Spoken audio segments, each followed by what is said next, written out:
Hi, I'm Chef Vincent Bordonaro, and this is Pursuit of Passion, where I share with you mouth-watering recipes, tips, and techniques to give you the tools to create memorable meals for you and your loved ones. Welcome back to Pursuit of Passion. This is episode 7, and we are doing a beautiful, crispy black bass. I am going to show you not only how to clean, how to cut, but also how to cook the black bass so that the skin is utterly crisp and delicious. We are serving it with a blood orange Bearnaise alongside some beautifully cleaned asparagus, along with baby fennel that we will roast very simply with olive oil and salt in the oven to get some caramelization, bringing out a little bit of its sweetness as well as a tender, delicious, moist texture. We are springing forward with this gorgeous dish, some fragrant lightness, tons of aromatics, and we're serving it alongside a delightful Trimbach Riesling to pair. Thank you so much. Let's spring forward with this beautifully light dish. Let's cook. Okay, so we have our beautiful whole black sea bass fish. The eyes are nice and clear. The gills inside are burgundy, indicating lovely freshness from our fish purveyor.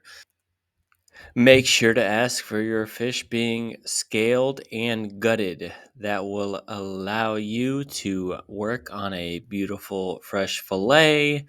And since we don't exactly have the space in our home kitchens to scale fish and to worry about all the innards, that will be a lovely way to begin the process. Now, in a professional kitchen, using gloves that are food safe makes for a much easier and more sanitary situation. And well, you can do the same at home. So, just like that, let's switch into some gloves. And as always, when dealing with fresh fish, the important thing when you're about to start to fillet is to have a clean, dry cutting board along with a clean, dry fish. So we will pat down our beautiful bass fillet, making it nice and dry so that when we're filleting it, it does not slip, as well as the surface of the cutting board.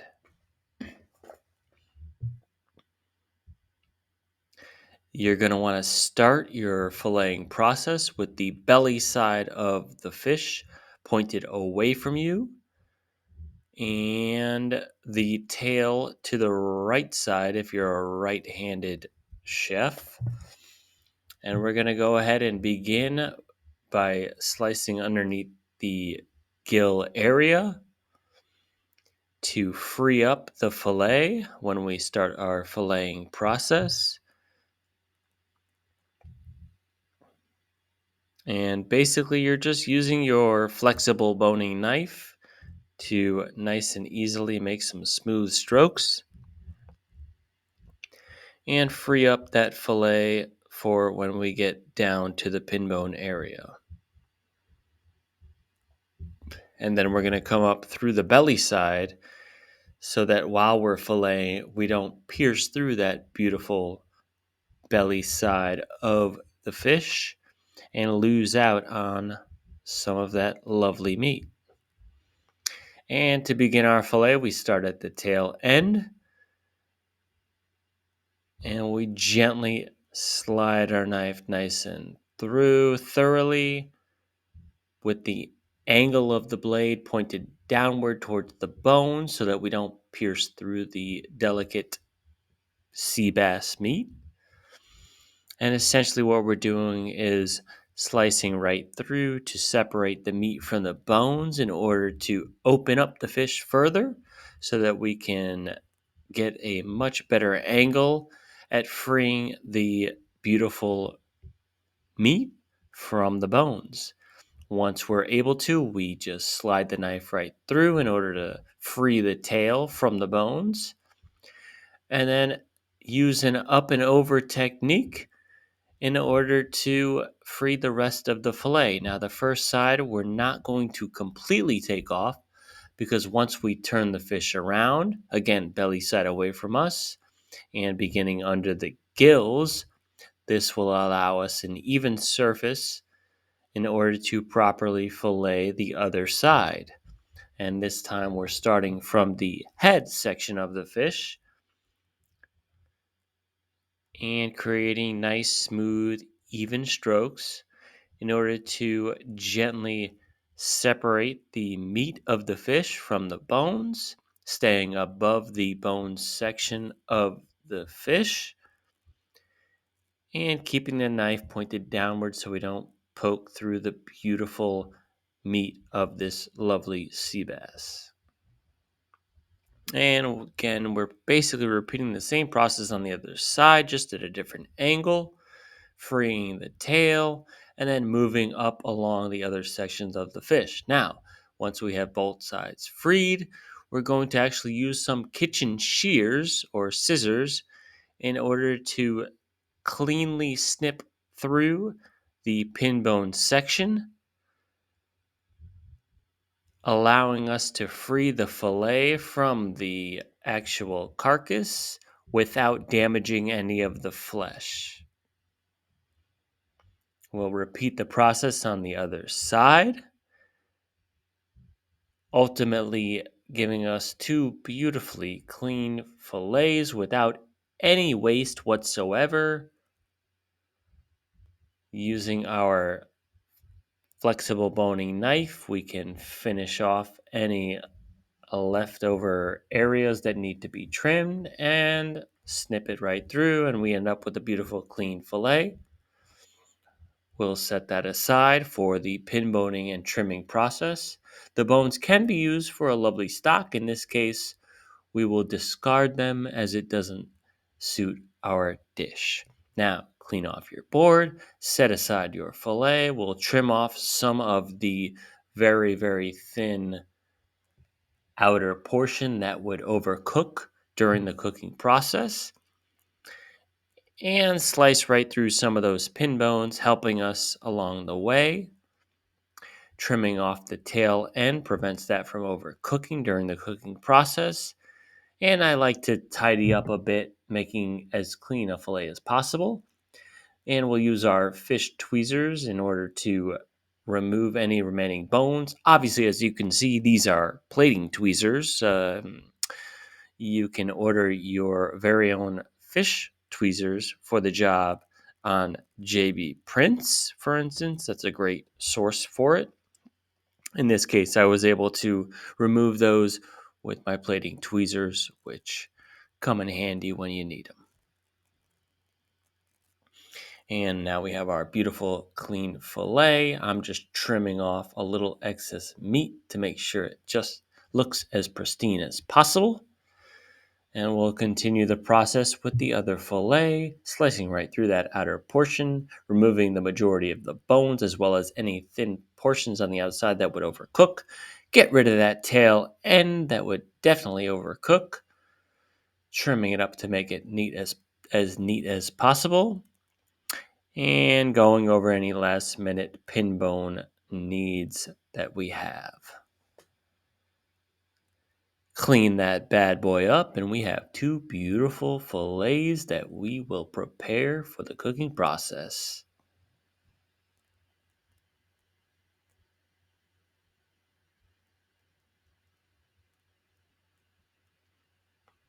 Now, for our black sea bass dish, we have our clean fillet of black sea bass, beautiful organic fennel, some jumbo asparagus fresh from the market. I'll show you some interesting ways to clean and blanch those, along with a little technique from the Modernist Pantry Kit. We will be using some agar agar to create a blood orange fluid gel. There's our blood orange juice, along with some extra juice for our fluid gel process. And we have some organic farm eggs to make a blood orange Bearnaise sauce to go along with our black sea bass dish. Not to mention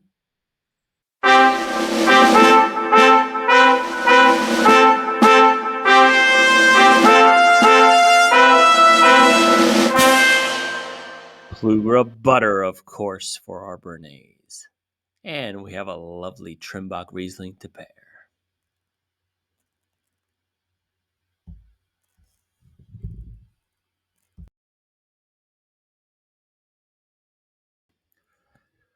So here we have our cleaned black sea bass fillet and some kosher salt. We will season from a distance to have an even spread.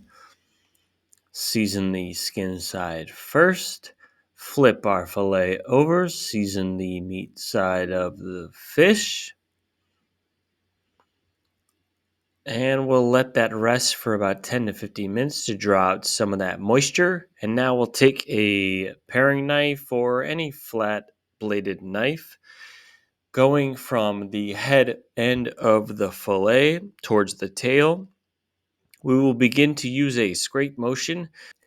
We will use a squeegee effect in order to remove a lot of that hidden sort of moisture and liquid that is tucked in beneath where the scales once were. We will continue that process a few different times in order to remove as much of that moisture as possible. Use a paper towel to pat the fillet dry in between scraping, and then turn the fillet over and go ahead and scrape in the other direction. In order to open up where the scales previously were, which will allow as much oxygen as possible to dry the skin of that fish, which will allow us the best possible opportunity to create a crispy skin of this delicious black bass fillet. And now we move on to our lovely organic fennel. We're going to make roasted fennel, a delicious counterpart to seafood with its aromatic qualities. Let's preheat our oven to 400 degrees Fahrenheit. Lay out our fennel, and let's go ahead and cut off the top end. The bulb of our fennel we'll use for the roasting process. The tops we'll save for garnish and aromatic usage. Slice right down the middle. And once again, to create a lovely portion of fennel that we will roast, trim off the base end. And we will remove the outer layer of the fennel that would create an unpleasant texture once roasted. We'll trim up our fennel pieces to make them tidy and roast evenly. And I'm going to slice very gently right through the core, which can sometimes be a bit unpleasant in terms of the toothsome quality.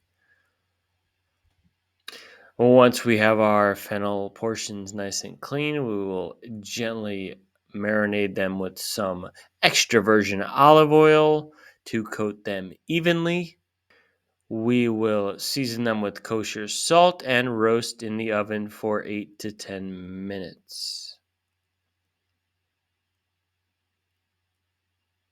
Roast the fennel with the cut side and presentation side of the fennel facing downward so that it gets the most heat and will allow it to caramelize and create a beautiful golden brown aesthetic, as well as a delicious caramelized fennel flavor for the finished dish. Now, as far as the garnish for the dish, we'll take our fennel fronds, sift through them in order to find the most vibrant, luscious, alive portions of the fennel frond to allow us to amplify and enhance the final presentation of this lovely dish. And now it's time for our jumbo asparagus. I'm going to show you 2 ways to peel your asparagus, but regardless of which way you choose, the most important part of the process is snapping off the very woody bottom part of the asparagus, which is full of lignin and will be very unpleasant in terms of the texture and toothsome nature. And once you have all of your asparagus snapped and trimmed at the bottoms, I'll show you our first way that we will peel our asparagus. Our first way involves using a paring knife or a tourne knife to go ahead and go around the circumference of the asparagus. Just be sure not to slice too far into the stem of the asparagus, which would cause it to snap. But you do need to go deep enough to penetrate that outer skin layer and then follow through and connect on the other side. And then you can begin to peel downwards. And again, you are doing your best to maintain the cylindrical shape, natural shape of the asparagus while removing that outer layer that would otherwise leave you with a stringy texture in terms of its mouthfeel.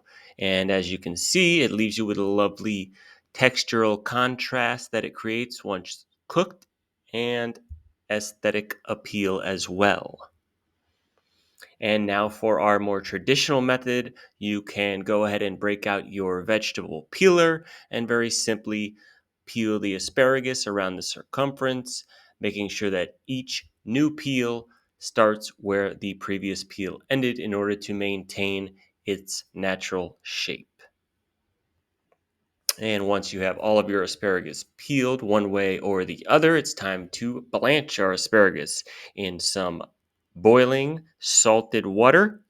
And we have an ice bath set up with just ice and water for when they are cooked. It shouldn't take too long, maybe about 1 minute. We'll give them a quick stir to make sure they cook evenly and thoroughly. The important thing being that the water is continuously boiling.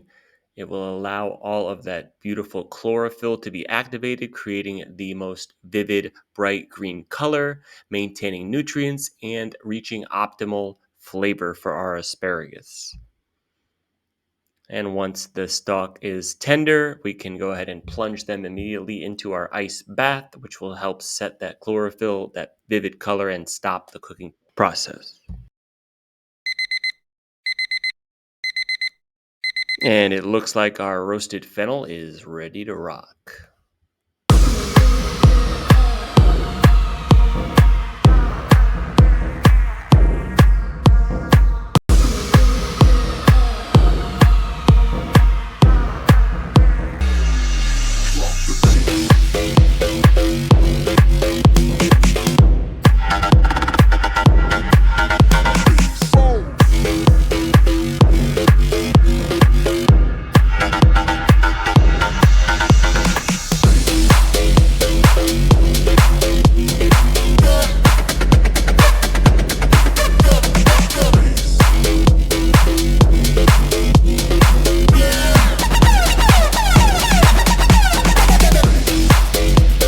Okay, let's dive right into a little molecular gastronomy with our blood orange fluid gel. We have blood orange juice that's 300 grams plus a little extra for blending, and our agar, it's a seaweed extract, a gelling agent used for thickening and creating gels. We have 8 grams of the agar for the 300 grams of our blood orange juice. We will weigh that out with precision to make sure it thickens properly. Now go ahead and add your blood orange juice to a sauce pot with your agar, stir it in. We're gonna crank up the heat all the way to high and boil it for 5 minutes straight to activate the gelling agent.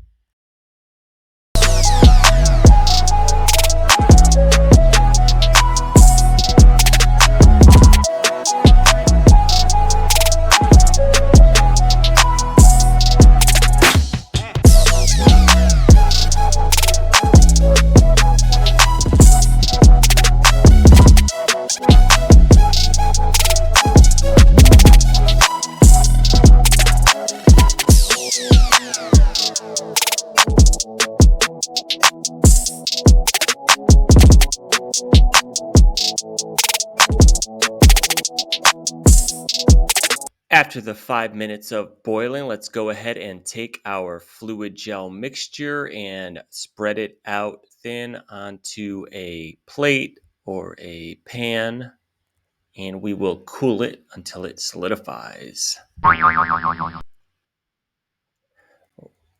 In order to blend it nice and easily, we're going to cut it up into little chunks, and that will help to create a fluid gel consistency. Go ahead and pop your fluid gel pieces into the blender, and we're going to add some salt for seasoning as well as blood orange juice, which will help the blending process and add additional flavor. You can use a spatula or a spoon to promote the blending process. Add additional blood orange juice if necessary to create a gel. And once you have your finished product, give it a nice taste. Make sure the seasoning is on point. Acid balance is there. Texture's great. And now it's time for our blood orange Bearnaise, a classical French sauce that we are putting a little spin on. Of course, we have our blood orange juice, fresh farm eggs, as well as butter. And in order to enhance the flavor of the sauce, we're going to reduce our blood orange juice, add a little seasoning that will intensify the flavor, get the butter melting, separate our farm fresh eggs. We're going to use our yolks to create the sabayon mixture that will be the base of the Bearnaise sauce. Let's take a sauce pot of water and bring it to a simmer. This will be the way that we heat the container in which we will make our Bearnaise. We have our clarified melted butter, our egg yolks into a bowl. You can use a metal or stainless steel bowl if you have one. Otherwise, a durable, heat-safe glass bowl will also do the trick. Whisk your eggs initially with a little salt and some of that blood orange juice reduction. Now continually whisk your egg yolk and blood orange juice mixture over the heat. Add some seasoning until it thickens. You may have to remove it from the heat from time to time to prevent it from overcooking.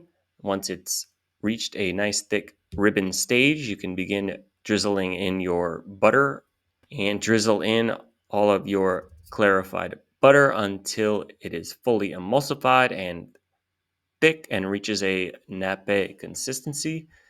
Give the sauce a taste for seasoning.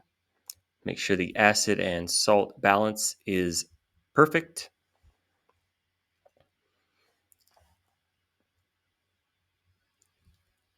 I'm going to adjust with a little bit of kosher salt and some more blood orange juice for acidity. And we're ready to go.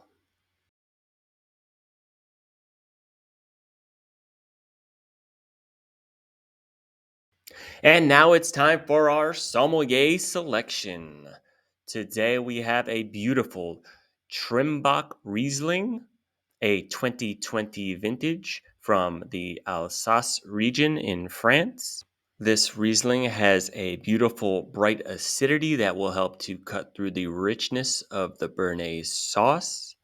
Some lovely herbal notes that will complement the fennel, as well as our beautiful blood orange.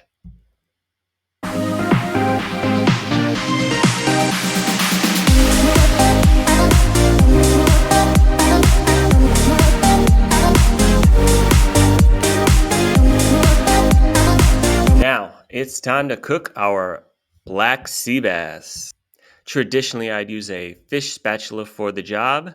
However, in this case, because of the skin's tendency to want to curl up upon hitting the heat, I am going to use a more flat, large offset spatula that will help to keep the fish pressed down and allow it to make full contact with the pan and the heat source. We will add canola oil or vegetable oil to our pan. This is a medium non-stick pan that will help to prevent the skin from sticking to the pan. We have it over a medium-high heat. And once we have good fluid motion and we know our oil is hot, we can very carefully add in our black sea bass fillet. As you can see, the skin curls up quite quickly. And we will use our large offset spatula to apply gentle pressure just to make sure that all the surface area of the skin of the fish is making contact with the pan. Go ahead and jostle the pan around very gently in order to make sure that the fish is not sticking to the pan. And then we will continue the process of very gently applying pressure to each part of the fish from head to tail.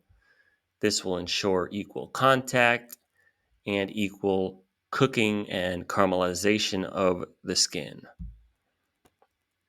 Continue pressing and releasing. And as soon as the fillet is remaining flat without pressure, we can remove some of the oil, which helped us in our initial pressing of the fish, but is no longer necessary, as we will use a minimal amount of oil to create the optimal caramelization on the skin. Continue swirling the pan around to promote even heat distribution along the fillet. And you can gently lift the bass up and place it on a clean towel in order to analyze how well caramelized the fillet is, in order to see which parts of the fish need a little more pressure placed on them upon cooking.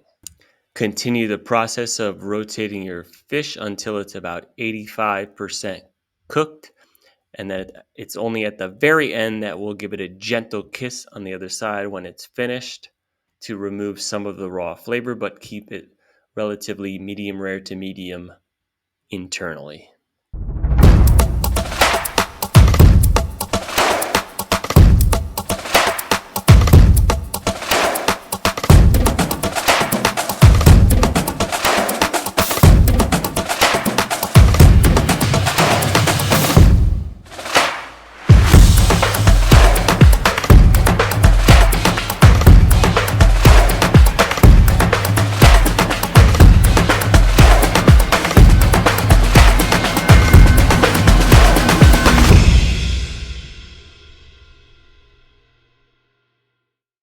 Well, as you know, the plate up is certainly your artistic freedom to do as you wish. It has been an absolute pleasure sharing with you today.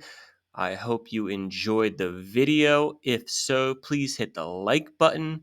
And if you really enjoyed the video and haven't already, please hit the subscribe button and subscribe to my channel, Pursuit of Passion. Thank you all so much for watching, and please be well on your pursuit of passion.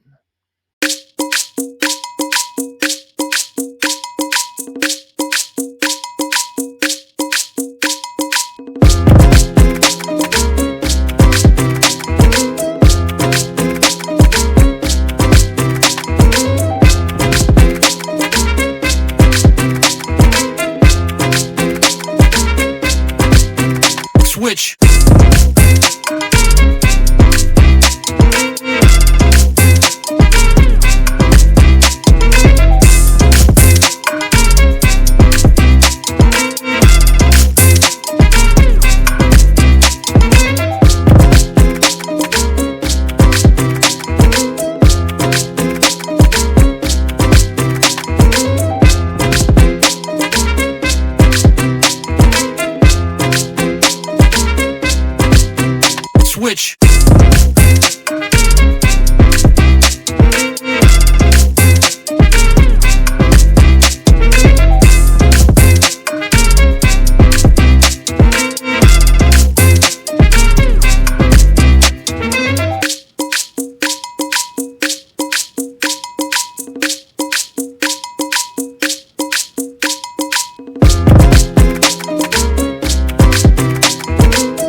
bitch.